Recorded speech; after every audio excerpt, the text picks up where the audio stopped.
Bismillahirrahmanirrahim. Assalamualaikum warahmatullahi wabarakatuh. Alhamdulillah wassalatu wassalam ala rasulillah amma ba'du. Anakku sekalian, semoga dirahmati Allah subhanahu wa ta'ala. Alhamdulillah kita berjumpa kembali.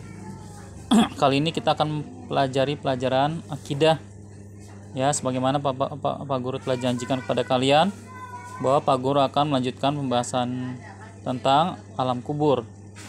Ya, sekarang pembahasan kita loncat ke pelajaran 3 karena ini berhubungan dengan pelajaran yang pertama kemarin, ya. Alam barzakh. Barzakh itu kalimat yang diambil dari surat Al-Mu'minun, ya. Wa mi waraihim barzakhun ila yaumi yub'atsun. Barzakh, di sini ada kalimat barzakh. Barzakh itu bisa diartikan dinding, ya, atau pemisah, ya. Terus bisa juga diartikan alam kubur. Alam kubur ini berada di antara alam dunia dan alam akhirat. Jika manusia telah mati, itu akan melewati alam kubur semuanya, ya. Di situ manusia akan imma dia merasakan nikmat atau imma dia akan mendapatkan azab. Anak sekalian, semoga dirahmati Allah SWT. Kita wajib beriman dengan adanya alam kubur, tentang nikmat dan siksanya, ya. Sebagaimana yang telah diberitakan oleh Rasulullah SAW bahwa nikmat atau azab kubur itu adalah hak, adalah benar. Makanya Rasulullah SAW pernah berdoa kepada Allah SWT di dalam salatnya, di sebelum salam. Apa doa Rasulullah SAW? Yaitu beliau berlindung kepada Allah dari azab kubur. Sebagaimana doa beliau, Allahumma inni a'udzubika min azabi jahannam wa min azabil qabri wa min fitnatil mahya wal mamat wa min syarri fitnatil masihid dajjal. Ya Allah, sungguhnya aku berlindung kepadamu dari azab jahanam, neraka, dan dari azab kubur, dari fitnah hidup dan mati, dan dari keburukan fitnah Al-Masih Ad-Dajjal. Di sini Rasulullah SAW berlindung kepada Allah dari azab kubur. Hal ini menunjukkan bahwa azab kubur itu ada, ya anak sekalian. Azab kubur ada. Ada sebagian kaum muslimin yang tidak mempercayai azab kubur, ya, dari kelompok Mu'tazilah dan lain-lainnya. Nah, sedangkan di sini Rasulullah bersabda tentang adanya azab kubur, maka kita harus mengimaninya, ya. Di sisi lain, anak sekalian, ada sebagian saudara kita kaum muslimin, ya, yang mereka berkeyakinan bahwa jika ruh orang meninggal telah meninggal dunia, maka ruh itu bisa kembali lagi, ya, atau kita dinamakan ruh gentayangan. Nah, benarkah itu? Nah, kita akan melihat di ayat Al-Mu'minun ini. Allah berfirman, wa mi waraihim barzakhun ila yaumi yub'atsun. Allah membantah anakku sekalian di ayat ini dengan mengatakan, dan di hadapan mereka ada barzakh, ya, maksudnya si mayit ini, ya, di hadapan si mayit itu ada barzakh, ya, di hadapan mereka alam dunia ini ada barzakh atau kubur sampai hari mereka dibangkitkan. Artinya mayit yang telah meninggal dunia itu ada dinding pemisah yang tidak mungkin mereka menembusnya untuk kembali ke dunia, ya, ada barzakh pemisah. Nah, sebagaimana yang akan Bapak jelaskan di sini, bahwa kita, ya, makhluk Allah Subhanahu wa taala, baik itu manusia ataupun jin, kita melalui beberapa tahapan, ya. Yang pertama itu kita telah melalui alam ruh. Di sana kita menyaksikan bahwa Allah Subhanahu wa taala adalah Allah pencipta kita yang berhak kita sembah saja. Yaitu Allah pernah berfirman kepada para ruh, alastu bi rabbikum qalu bala syahidana. apakah kalian menyaksikan bahwa aku ini adalah Tuhan kalian? Lalu para murid menjawab, ya. Qalu bala, iya. Syahiduna, kami menyaksikannya. Nah, itulah makanya anak kecil yang baru lahir ke dunia itu mereka difitrahkan sebagai agama Islam, ya. Sebenarnya sabda Rasulullah, kul mauludin yulad al fitrah. Nah, anak yang lahir itu sungguhnya lahir dalam keadaan beragama Islam. Kemudian bapaknya menjadikannya dia Yahudi atau Nasrani atau Majusi. Anak sekalian, semoga dirahmati Allah Subhanahu wa taala. Hal ini menunjukkan di ayat ini, ya. Tadi Pak Guru cerita alam ruh, ya. Yang pertama, kita akan sudah melewati alam ruh. Yang kedua adalah alam rahim, yaitu di rahim ibu kita, ya. Selama 9 bulan, 10 hari.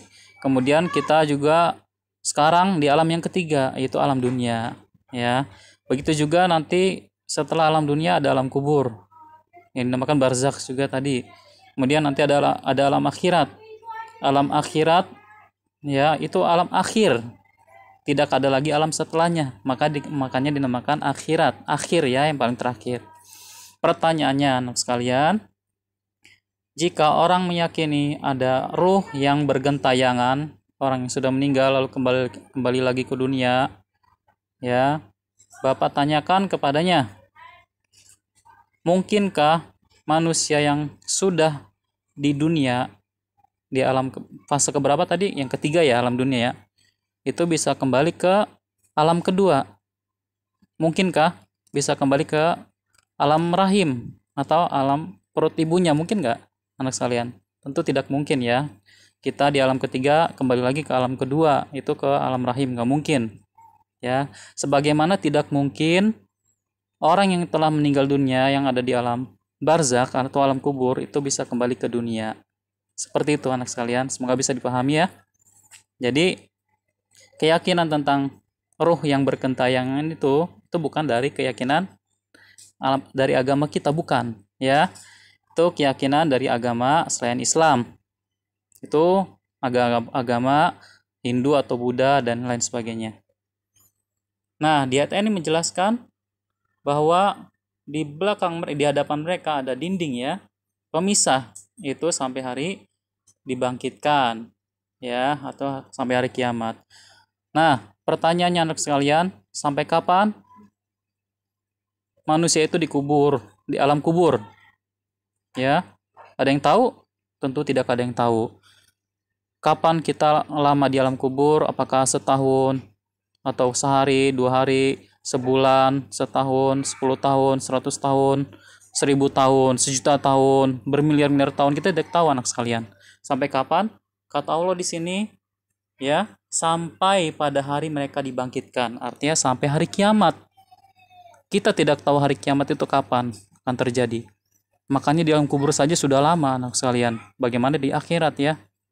Oleh karena itu, kita di dunia hendaklah kita mempersiapkan bekal, ya, sebanyak-banyaknya untuk menempuh perjalanan yang panjang. Karena kita hanya bisa beramal hanya di dunia saja. Kalau sudah dikubur, sudah ditutup catatan amal, kita tidak bisa beramal lagi, ya. Maka kita berbekalah.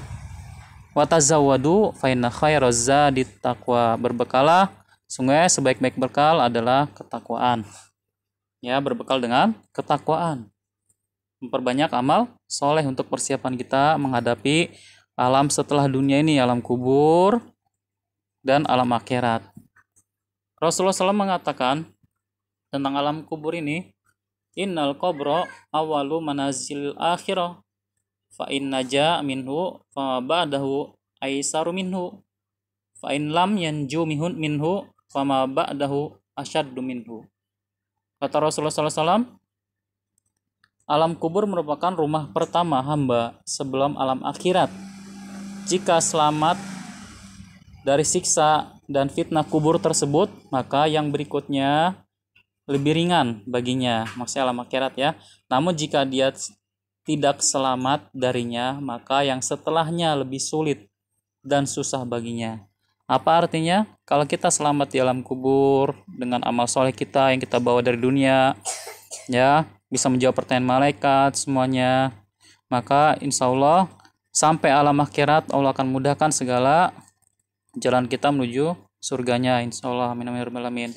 Begitu juga sebaliknya, ya, jika dimulai dari kubur pun manusia itu seperti orang kafir, mungkin ya orang yang banyak berbuat dosa dan maksiat juga, menghadapi siksa kubur, kemungkinan ya akhiratnya juga akan mendapatkan kesulitan. Nas'alullah salama wal afiyah. Anak sekalian, semoga dirahmati Allah SWT, ya. Setelah manusia itu selesai dikubur, dia akan dibangunkan kembali atau dibangkitkan. Bukan dibangkitkan, maaf. Setelah manusia dikubur itu akan didudukkan, ya. Ruh itu yang sebagaimana Pak Guru telah ceritakan berjalan ke langit, ya, yang kemarin Pak Guru ceritakan tuh, perjalanan ruh, ya, setelah kematian.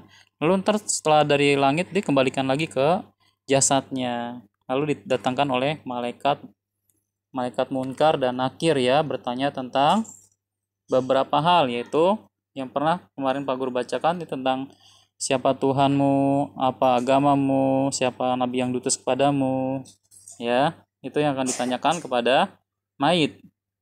Dan jika bisa menjawab, maka dia akan mendapatkan kenikmatan di dalam kubur. Apa saja kenikmatan dalam kubur? Yaitu kenikmatan di dalam kubur berupa diluaskannya kuburannya. Kemudian setelah diluaskan kuburannya, sejauh mata memandang, dia akan melihat pintu surga dan tempatnya kelak di dalamnya. Dan juga bisa mencium bau wangi surga dan melihat kenikmatan-kenikmatan di dalamnya. Dia pun akan ditemani oleh amal solehnya yang berbentuk manusia, yang berwajah sangat tampan dan menyenangkan. Sampai kapan? Sampai datangnya hari kiamat. Masya Allah. Anak sekalian, semoga dirahmati Allah SWT. Namun sebaliknya, apabila hamba itu tidak bisa menjawab pertanyaan malaikat tadi, ya, itu kuburannya akan disempitkan dan digelapkan. Diperlihatkan padanya pintu dan tempatnya kelak di neraka. Dia akan merasakan hawa panas dan bau neraka, selalu ditemani oleh amal buruknya yang berwujud seperti manusia yang sangat buruk rupa, baunya juga sangat tidak sedap, ya. Nauzubillah min zalik. Ini jadi mayat itu, anak sekalian, hanya merasakan dua di dalam kubur. Kemungkinan dia merasakan nikmat kalau dia sebagai orang beriman, atau dia merasakan azab kalau dia sebagai orang yang tidak beriman kepada Allah SWT. Semoga penjelasan ini bisa kalian pahami dengan baik. Untuk hari ini, karena kemarin tugasnya sudah kalian kerjakan, ya, maka hari ini tidak ada tugas, ya. Jadi hari ini tidak ada tugas. Demikian. Wassallallahu ala nabiyyina Muhammadin wa ala alihi washabihi ajmain. Subhanakallahumma wa bihamdika asyhadu an la ilaha illa anta astaghfiruka wa atubu ilaik. Wassalamualaikum warahmatullahi wabarakatuh.